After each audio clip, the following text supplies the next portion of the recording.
tardes, hermanos. Qué gusto estar con ustedes celebrando un aniversario más. No sé si lo has pensado, pero siempre que lo pienso me parece extraordinario cómo un domingo regular como este, pensar que alrededor del mundo hay un sinfín de personas, una multitud de personas reunidas en torno a una verdad, que Jesucristo es el Señor.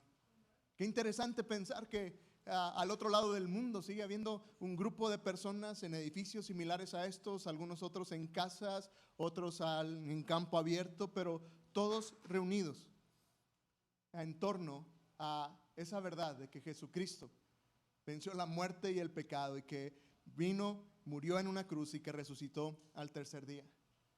Los historiadores seculares se han tomado la tarea de preguntarse cómo es posible que la iglesia a través de tantos años, ya algunos 2000 años, siga creciendo la iglesia. ¿Cómo es posible que siga existiendo? ¿Y cómo ha sobrevivido a tantas cosas? ¿Por qué la iglesia sigue vigente en nuestros días? Me parece que no hay mejor respuesta, mejor explicación que pudiéramos encontrar. No la opinión de estos historiadores, sino aquella historia que encontramos en el libro de los Hechos. Si tienes tu Biblia ahí, en el libro de los Hechos encontrarás la historia de cómo nació la iglesia, y el domingo pasado comenzamos a hablar algo acerca de esto, y me parece que el punto de la historia del libro de los Hechos es que la iglesia nunca comenzó como una institución. Mira, la iglesia nunca empezó como una institución, nunca comenzó como una organización. La iglesia ciertamente comenzó como un movimiento. La iglesia nunca estuvo centrada en sí misma, sino que estuvo centrada en un movimiento de personas que inundaron las calles de Jerusalén confesando una verdad: Jesucristo es el Señor. Jesucristo resucitó de entre los muertos. Ese era su mensaje. Un mensaje que no era un mensaje que les era ajeno. De hecho, para ellos habían pasado veces, y lo que ellos decían, lo que ellos testificaban era algo así como: ¿se acuerdan de ese Jesús que hace algunos meses atrás lo crucificaron? Lo crucificaron aquí afuera de los muros de nuestra ciudad. Ese Jesús resucitó, venció a la muerte, hoy vive, está vivo, resucitó de entre los muertos. Y mientras ellos confesaban y decían esta verdad, centenares de judíos se unían a ellos ahí en Jerusalén. Otra vez, para ellos no era extraño, era algo que había sucedido ahí en su tiempo, en su espacio, ahí en su ciudad. No era algo que había pasado al otro lado del mundo, había pasado ahí y era muy reciente para ellos. Y entonces cientos, miles de judíos comenzaron a abrazar la idea, esta idea simple de que ese Jesús, ese carpintero que creció en Jerusalén, era el Mesías, era el Salvador, era el Hijo de Dios. Y de repente, mientras Jerusalén llegaban gente de todas comunidades, de todos los lugares, abrazando esta verdad, la voz se comenzó a correr por todos lados, y de repente comenzó una persecución. De repente comenzó a haber un movimiento, porque ese poder que tenía Roma junto con los líderes religiosos, los líderes judíos, comenzó a hacerles problema a la iglesia, y entonces trataron de aplacarlo y comenzó a haber una persecución. Si tú confesabas esta verdad, que Jesucristo era el Señor, eras un buen candidato para terminar en el Coliseo Romano. Eras un buen candidato para morir en medio de confesar que tú creías que ese Jesús de Nazaret había resucitado, que estaba vivo, que era el Hijo de Dios. Y entonces, ¿sabes? Lo interesante es que en medio de una persecución, en medio de que había una oposición tremenda, que si decías que eras cristiano, podías morir, los cristianos de ese tiempo nunca se echaron para atrás, nunca se rehusaron, nunca les entró miedo. Al contrario, se volvieron más audaces, encontraron más valor en confesar esa verdad. Y eso es verdaderamente increíble. Es una locura, ¿no es cierto? Si dices eso, te vamos a matar. Pero entonces, en vez de dar miedo, ellos comenzaban a gritar más fuerte: Jesucristo es el Señor. Y sabes, la única razón por la que eso pasaba es porque, sabes, el Evangelio El mensaje de la iglesia nunca se ha tratado de una enseñanza, nunca se ha tratado de una doctrina, nunca se ha tratado de una serie de reglas. El evangelio está alrededor de una verdad, de un hombre que subió a una cruz, que tomó nuestro lugar, que derramó su sangre, pero que murió y que al tercer día resucitó. Y su nombre es Jesús. Un nombre que se volvió el nombre sobre todo nombre. Ese es el evangelio. La iglesia nunca ha estado alrededor de doctrinas y reglas, está alrededor de confesar una verdad. Jesucristo es el Señor. Jesucristo es el Salvador. En medio de todo eso, ¿sabes? Algo extraño sucedió. El inquisidor número 1, aquel que estaba en contra de los cristianos, el perseguidor número 1, quien impulsó toda esta campaña en contra de los cristianos, un hombre llamado Saulo de Tarso, quien conocemos como el apóstol Pablo. Este hombre, el principal opositor para la iglesia, llegó un momento en que se convirtió. De ser el principal opositor, se convirtió en el defensor número 1 del movimiento llamado iglesia. Y este hombre, el que era el opositor número 1, comenzó a plantar pequeñas iglesias por todo el borde del Mediterráneo, por mucho del el mundo conocido de aquel entonces. No solamente con judíos, sino con romanos, con griegos, con personas que no tenían nada que ver con la cultura judía, pero que abrazaban esta verdad. Sabes, hay un hombre llamado Jesús que vivió de una manera perfecta en este mundo y que tomó nuestro lugar y que subió a una cruz, derramó su sangre, pero sabes, no se quedó en la tumba, sino que resucitó al tercer día y ahora vive, y cientos de personas, miles de personas abrazaron esta idea, esta verdad. En el año 67 después de Cristo, Nerón mandó matar a Pablo, y Pablo abandonó este mundo. Sin embargo, el mensaje continuó. El mensaje continuó regándose.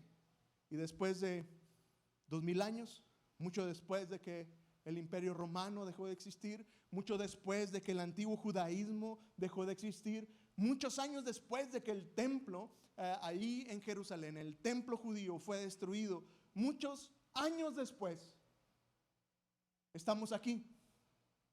¿No te parece grandioso? Estamos aquí reunidos en torno a esta verdad.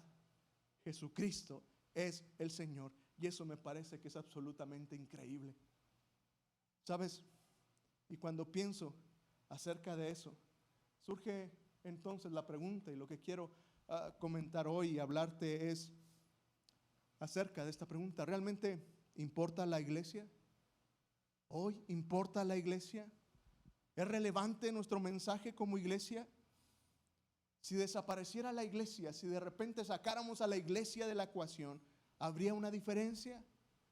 En otras palabras, ¿importa lo que hacemos aquí? ¿Importa que seas parte de una iglesia como esta? Otra vez, si dejáramos de ser iglesia y esto se convirtiera, ¿para qué te gusta este local? Un cine, un antro, como para qué se te antoja, pero que fuera cualquier otra cosa, menos una iglesia. La gente se daría cuenta, la gente extrañaría que hubiera una iglesia. ¿La iglesia importa? No sé si lo has pensado, pero me parece que la respuesta es un contundente sí. La iglesia sigue importando, porque sabes, la iglesia somos los mayordomos de un mensaje de vida eterna. La iglesia somos los administradores de un mensaje de una vida mejor. Lo que quiero decirte es que la iglesia importa más de lo que tú y yo pudiéramos entender o explicar. La iglesia se vuelve indispensable en medio de este mundo, porque la influencia, el poder que la iglesia tiene esa capacidad de cambiar y transformar las vidas, porque otra vez tenemos un mensaje de vida eterna, un mensaje de una vida mucho mejor que la vida que este mundo naturalmente tiene. este es mi punto. Mira, vivimos en una cultura en que pensamos que la vida pues tiene que ver con el destino, tiene que ver con la suerte, tiene que ver con tu habilidad personal, tiene que ver con seguir lo natural de este mundo, ¿no? Y pensamos en que si confías en el destino, si confías en la naturaleza, en lo natural, entonces las cosas pueden salir bien. Pero, ¿sabes? Precisamente Pablo, el tipo que difundió el cristianismo y que era el opositor y ahora se convierte en el principal defensor de la iglesia, él escribió algo extraordinario allá en Gálatas capítulo 5. Y si quieres seguir con tu Biblia, ¿sabes? Gálatas 5, en los siguientes versículos que quiero compartir contigo, es un mensaje extraordinario. Son de esos pasajes que cuando los lees y los entiendes, te das cuenta que vale la pena leer la Biblia. Y tal vez estés aquí y es tu primera vez en la iglesia, tal vez no tienes mucho tiempo en la iglesia. Y ojalá que al escuchar este mensaje, al menos despierte en ti esa intención de decir, oye, pues como que la Biblia tiene algo que decir. Y si tienes mucho tiempo en la iglesia, ojalá y esto vuelva a recordarte que vale la pena buscar la palabra de Dios y encontrar esa sabiduría. Sabes, en estos versículos que quiero compartir contigo, Pablo va a contrastar cómo es la vida natural, cómo es la vida por el destino, cómo es la vida de las personas, de la humanidad, así nada más, a ver qué sale, vivir la vida sin Dios.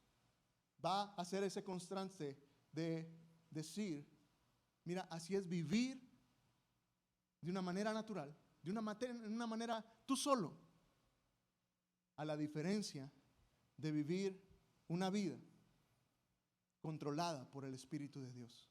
Lo que el apóstol va a decir, mira, esta es la gran diferencia entre vivir tu propia vida y vivir una vida que sea controlada, que tu comportamiento, tus decisiones, tu vida entera, tus convicciones sean controladas por el Espíritu de Dios. Y de hecho, el mensaje de Pablo nos llevará a considerar cómo es que la iglesia debería de verse. Y entonces, ¿sabes? Pablo está escribiendo estas palabras inspirado por el Espíritu Santo, indudablemente. Escribía a un grupo de griegos y romanos, principalmente en esta ciudad, en esta área de Galacia. Y lo interesante es que quienes recibían esta carta, quienes estaban recibiendo estas palabras, eran personas que habían recibido el Espíritu de Dios, habían creído en Jesucristo y sus propias vidas ya habían estado siendo cambiadas por las enseñanzas de la palabra de Dios, habían estado siendo impactados, su cultura estaba siendo impactada, estaban siendo distintos a lo que ellos siempre habían hecho. En última instancia, el mundo estaba siendo distinto por las enseñanzas de este Jesús. Y entonces, ¿sabes? Quiero llevarte por estos dos escenarios que Pablo pone acerca de cómo se ve la vida. Y entonces, en el versículo 16, comienza diciendo de Gálatas 5, dice el apóstol, digo pues, vivan según el Espíritu y no satisfagan los deseos de la carne. En otras palabras, lo quieras admitir o no, si vives gobernado, si vives bajo tu propia naturaleza, si dejas que tus apetitos naturales, tus deseos naturales gobiernen tu comportamiento, dirijan tus pensamientos, dirijan tus decisiones, el apóstol nos va a dejar bien claro, ¿sabes? No vas a encontrar nada bueno. No se ve bonito caminar por ahí. Entonces, sigue diciendo, versículo 19, las obras de la carne se manifiestan. Y permíteme ponerte en contexto de lo que sigue. Lo que sigue es que el apóstol Pablo va a hacer una lista de las cosas que se manifiestan, lo que sale de vivir una vida en tus propias fuerzas, en tu naturaleza, en lo que hay en ti. Ahora, esto se vuelve interesante para mí porque hoy pensamos que lo natural es lo más sano, ¿no? Entre más natural es mejor. Bueno, hablando de nuestra naturaleza humana, ¿sabes? Lo natural no es lo mejor. Y es lo que el apóstol nos va a decir y nos muestra una lista muy obvia. Porque cuando veamos la lista, ¿sabes? Lo primero que me impresiona es que nadie va a poder decir, no, qué exagerado Pablo. Oye, no, la gente no es tan mala como para hacer eso. Nunca pensaría que la gente llegaría a hacer esto. No, es demasiado obvio. Es más, es tan obvio que cuando leamos la lista, tristemente algunos de nosotros nos vamos a identificar. Y tal vez te encuentres en algunas de estas cosas con vergüenza, diciendo, he caído en algo de eso. Y es más, voy más lejos. Vamos a leer unas cosas tan fuertes que digas tú, no, yo nunca participaría de algo como eso. No, eso sí está fuera de mis ligas. No, yo nunca llegaría a hacer eso. Déjame llevarte al punto de esta realidad. Aunque no hayas hecho alguna de estas cosas, déjame decirte que tienes un inmenso potencial de hacerlo. Y que si pudieras, lo harías. Que si pudieras la forma de arreglártelas para hacer estas cosas sin consecuencias, estoy seguro que lo harías. O bueno, lo haríamos. ¿Quieren comenzar con la lista? Comienza fuerte. Dice el apóstol, las obras de la carne. Lo que resulta de vivir de una manera natural, de vivir en tus fuerzas, de dejarte llevar por tus impulsos. Resulta en adulterio, fornicación, inmundicia y lascivia. Palabras que ya no usamos mucho, ¿no es cierto? Pero que tenemos un contexto. Todo esto tiene que ver con inmoralidad sexual. Y, ¿sabes? Puedes definir la inmoralidad sexual de la forma que tú quieras. De hecho, tal vez puedas pensar en algunas personas y le puedas poner nombre a algunas de ellas. Adulterio. Sí, conozco algunos que han engañado a sus esposos o a sus esposas. Sí, y puedas ponerlos ahí. Pero mientras tú y yo condenamos y castigamos o señalamos a otros, ¿sabes? Este es el punto. En algún momento de nuestras vidas, tú y yo hemos sido tentados. Al menos hemos sido tentados en algunas de estas áreas. Y lamentablemente, muchos hemos cedido a una tentación similar. Cosas como la lascivia, ¿no es cierto? Otra vez una palabra extraña. Lascivia es una palabra que ni usamos y tal vez ni entiendas, pero básicamente lascivia es lo que significa es lo que sea, cuando sea, con quien sea. Eso es lo que es la lascivia. Dar rienda suelta a tus deseos, lo que sea, con quien sea y cuando sea. Eso es lo que significa la lascivia. Y entonces, mira, otra vez, quiero llevarte a que consideres esto. Imagina una comunidad en que hubiera rienda suelta para vivir en una inmoralidad sexual, que no hubiera líneas. Bueno, no lo imagines mucho, pero sería horrible, ¿no es cierto? ¿Cómo serían nuestras familias? ¿Cómo serían nuestras comunidades? ¿Imaginas eso? Donde otra vez la lascivia fuera lo común. Sería un desastre, sería una vergüenza vivir en algo así. Pero, ¿sabes? Otra vez, si nos dieran rienda suelta y dijeran, se vale hacer lo que sea, hagan y compórtense sexualmente como ustedes quieran, ¿sabes? Terminaríamos destruyendo nuestras vidas. Porque ya sucedió. No porque sea muy santo te lo estoy diciendo, es porque ya sucedió. ¿Sabes?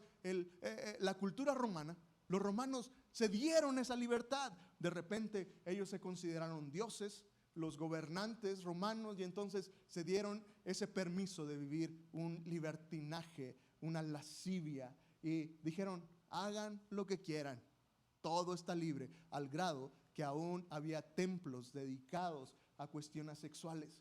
Ya hasta lo espiritual estaba mezclado con esto. Y dicen los historiadores que mucho de la caída del Imperio Romano tuvo que ver con esa decadencia. Se destruyeron ellos mismos desde adentro. Nuevamente, ¿sabes? Nuestra tendencia siempre, lo natural nos va a llevar a cosas de vergüenza y que van a destruir nuestras vidas. Lo interesante es que la lista no se termina ahí. Si pensaste que se termina, sigue un poco más. Dice las obras de la carne, lo que resulta de una vida natural, que tú y yo no nos tenemos que esforzar para nada. Lo que sale naturalmente es idolatría, hechicería, enemistades, pleitos, celos, iras, contiendas, disensiones y herejías. Y nuevamente pudiéramos ir revisando cada una de estas palabras, pero mi punto es, tal vez no te parezcan muy lejanas, pero es algo tan común en nuestras vidas. Tal vez piensas en la idolatría y dices, no, pero yo no tengo ídolos en mi vida. Yo no me hinco ante nadie. Pero mira, una definición de idolatría. Se dice que la idolatría es esencialmente dar más o poner más valor a algo que a otra cosa, que a alguien, por ejemplo. Y entonces, cuando tú le das mucho valor a una cosa, lo estás idolatrando. Y vivimos en una cultura donde la idolatría se ve precisamente donde le damos más valor a las cosas que a las personas. ¿Y sabes qué? Muchos de nosotros somos idólatras porque amamos más nuestros empleos, amamos más nuestro dinero, amamos más nuestra casa, nuestros carros, más que las personas. Nos importan más nuestras cosas. Y lamentablemente no tengo nada en contra de esos, pero a veces amas más hasta tus mascotas que las personas que están a tu alrededor. Y eso es idolatría. Y entonces, ¿sabes? Me parece increíble, ¿no? Cuando piensas en esto, la brujería, es simplemente tratar de aprovechar lo sobrenatural para fines egoístas. ¿Para qué verías o para qué visitarías un brujo? Pues para que te ayude en algo, ¿no es cierto? Tiene que ver con un fin personal, egoísta. ¿Quieres que te lean las cartas para aprovecharte de algo? Cuando piensas en enemistades, pleitos, celos, otra vez, ¿sabes? Es lo natural en nosotros. Piensa en los celos.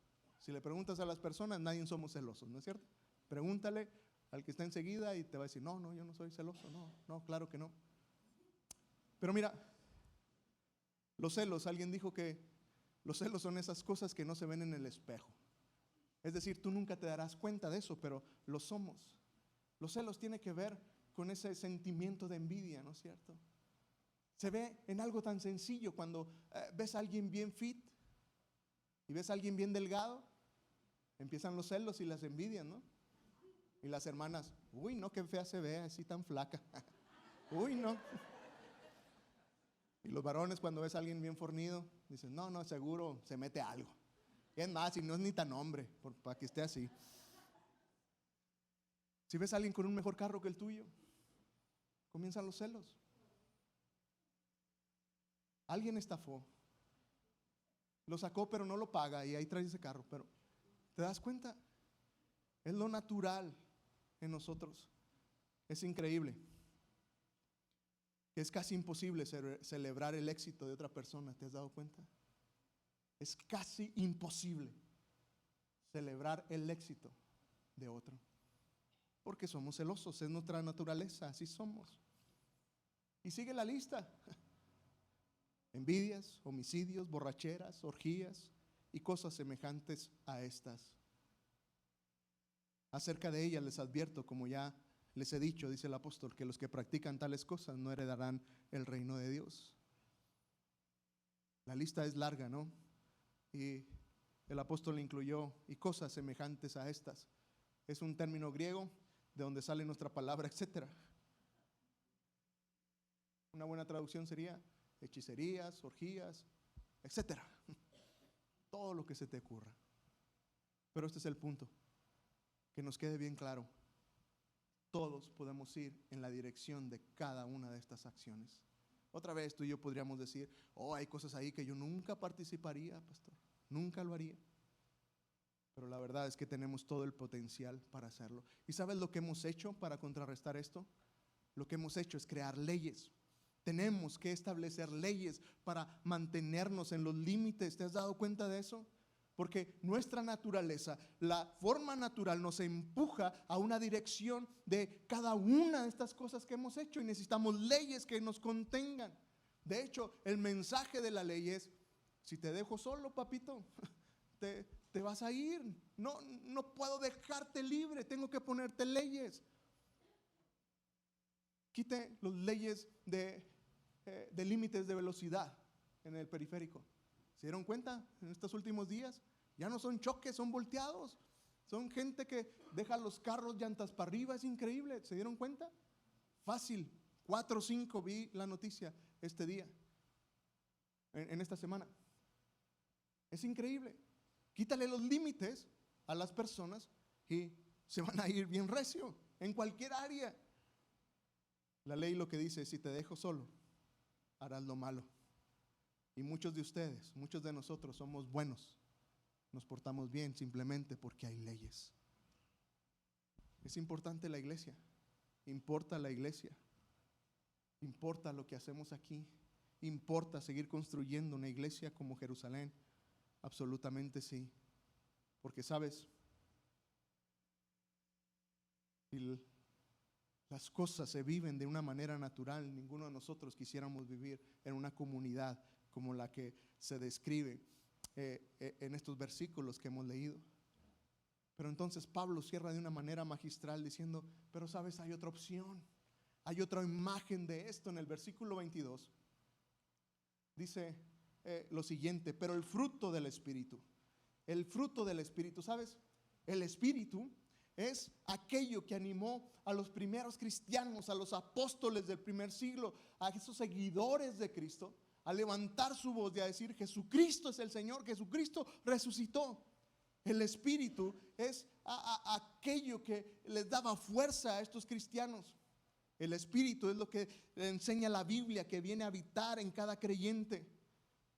Aquellos que aceptan a Jesucristo como el Señor y Salvador de sus vidas. El Espíritu Santo es aquel que entra en la vida de las personas y comienza a cambiar y a transformar nuestros pensamientos y nuestras conciencias. El Espíritu es aquello que te hace pensar: se me hace que esto que estoy haciendo no está bien. El Espíritu es aquello que nos incomoda cuando tú y yo comenzamos a hacer cosas que están fuera de la voluntad de Dios. De hecho, mira, el Espíritu es el que te mueve a vivir, incluso si no hubiera leyes, harías lo correcto. El Espíritu es la única cosa que en los humanos nos hace hacer cosas buenas, que nos hace hacer las cosas correctas. No por el temor a un castigo, no por el límite de una ley, sino por el poder del Espíritu. Es el Espíritu entonces el que cambia, transforma, modela, cambia la forma de ser de las personas. Y mira, esta es la imagen que el apóstol pone de una persona que se deja dirigir y gobernar por el Espíritu Santo, por el Espíritu de Dios. Dice: pero el fruto del Espíritu, lo que surge de ser controlado, de vivir bajo la autoridad y la dirección de Dios en la vida, es el amor. Una buena definición de amor es tú primero. Si quieres definir amor, me gustó esa definición. ¿Cómo definimos el amor? Tú primero. El amor es el que dice: llegué primero que tú, tengo el mejor lugar, pero úsalo tú. Tú primero. El amor es lo que dice: voy a sacrificarme por ti, aunque no haya algo que me puedas devolver. Primero tú. El amor es el que pone a las personas primero que nosotros. ¿Y otra vez te has dado cuenta? Eso está ajeno a lo natural, es en contra de lo natural. De hecho, ve la creación. ¿Han visto estos documentales de National Geographic de los animales? ¿Sí se han visto que andan cazando y cosas como esas? Dejan bien claro, ¿no? La cadena alimenticia. Y las leonas van y cazan. ¿Y quién come primero? Los leones, ¿no es cierto? El macho come primero. Comen primero los leones y luego ya le dejan a los otros animales, a animales como las hienas, y ahí van dejando. Los últimos son los opilotes, ¿no es cierto? Son los que ya cuando todos, ya comieron todos, llegan los opilotes a ver qué encuentran. Nunca encontrarás en la naturaleza a un león decir: vamos a mostrarle amor a los opilotes, que sean los primeros. Pásale, opilote, tú primero, come primero, tú primero y luego nosotros. No, nunca lo vas a ver porque es lo natural. Amor, tú primero. Ese es el fruto del Espíritu. Y sigue describiendo, y el fruto del Espíritu es amor, pero también es paz. ¿Sabes? La paz otra vez va en contra de lo natural de este mundo. Vivimos en un mundo donde no hay paz. Todos estamos abrumados por las cosas de este mundo, por las guerras, por las hambrunas, por las enfermedades. Vivimos sin paz. que se refleja en muy poca paciencia, en muy poca amabilidad, en muy poco amor por los demás, porque no estamos en paz. La paz es el resultado de una vida dirigida por el Espíritu de Dios. Y sigue diciendo en el versículo 23, mansedumbre y templanza. ¿Sabes? Templanza no es otra cosa más que autocontrol. Y es increíble simplemente pensar en el autocontrol. ¿Te imaginarías si inauguráramos el mes del autocontrol? Que dijéramos, cristianos y no cristianos, vamos a entrar en el mes del autocontrol. Este mes va a ser, nos vamos a controlar. ¿Sabes qué pasarían 30 días después? Fácil, todos estaríamos más delgados. Nuestros matrimonios serían mejores. Nuestras relaciones serían mejores. Tendríamos autocontrol para no gritar, para no ofender. Tendríamos ese autocontrol para no comer de más, para no tomar de más, para no ver cosas que no debiéramos ver. Solo un mes de autocontrol. Porque el autocontrol no es natural.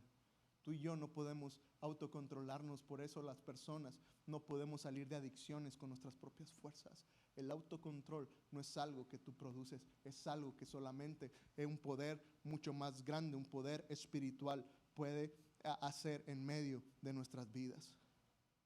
¿Sabes? Otra vez, cuando pensamos en estas cosas, el apóstol llega a esta conclusión. Contra tales cosas, dice, contra tales cosas no hay ley. Contra el amor, el gozo, la paz, no hay ley. Las cosas naturales de la vida, nuestra naturaleza nos tiene que poner leyes para no pasarnos, para no hacer lo incorrecto. Pero en el fruto del Espíritu, sabes, con estas cosas no hay ley. El punto es que, sabes, cuando una persona, cuando un individuo, cuando una familia, cuando una comunidad, cuando una cultura, cuando una nación abraza esta verdad y vive bajo el gobierno y la dirección del Espíritu de Dios, sabes, no hay necesidad de ley. Porque nunca vas a escuchar, oye, ya basta de tanto amor, pongámosle una ley que no se amen tanto. Nunca escucharás un consejero matrimonial decirle a un matrimonio, ¿sabes cuál es tu problema? Se aman mucho, no se amen tanto. Nunca vas a escuchar algo como eso, es demasiado amor. Nunca vas a escuchar a alguien decir, oye, ya bájale, es demasiado gozo, ¿por qué estás tan contento? Bueno, para algunos amargados sí, ¿verdad? Sí, se aplica. Nos da envidia cuando otro. Este es el punto de Pablo. Mira, Pablo está diciendo que cualquier cultura, cualquier persona que se somete, que vive bajo el poder del Espíritu Santo, tiene una vida superior. Por eso los buenos matrimonios no tienen reglas. Hay amor.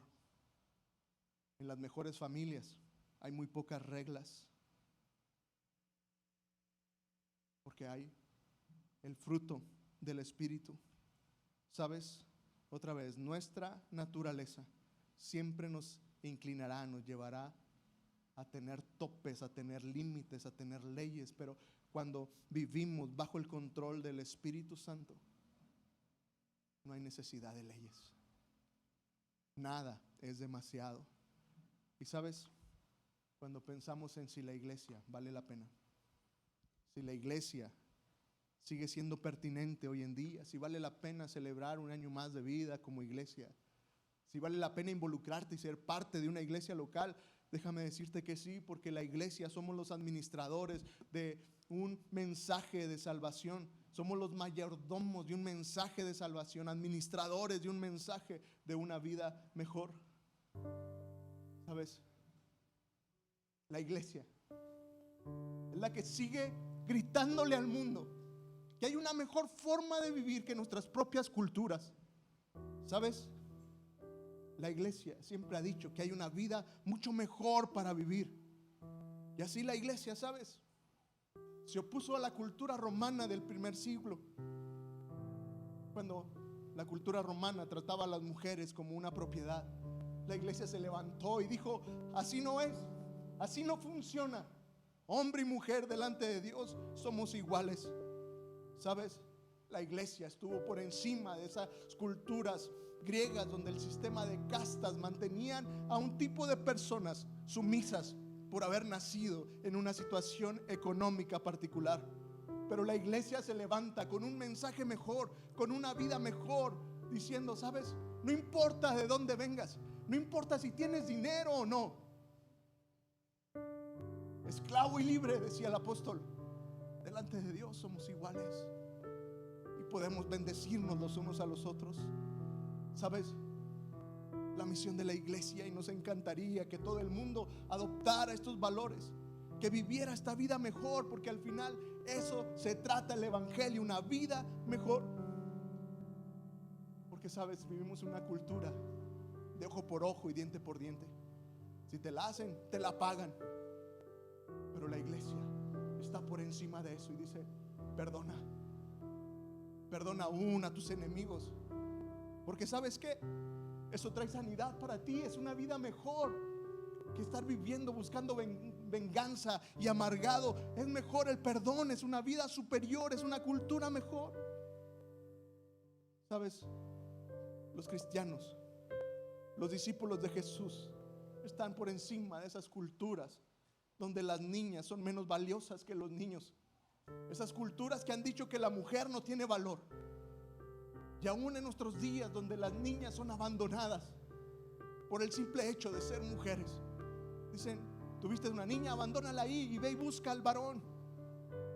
La iglesia se levanta y dice: no, Dios creó tanto a niñas como niños y son iguales, tienen igual valor ante los ojos de Dios.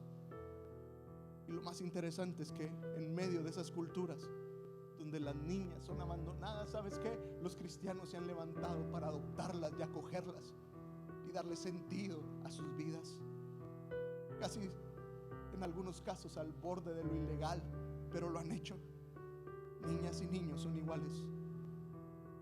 La iglesia se ha levantado sobre esas culturas que dicen: no ayuden a los pobres, porque si ayudas a los pobres altera su karma. Ellos son pobres, tienen que quedarse ahí.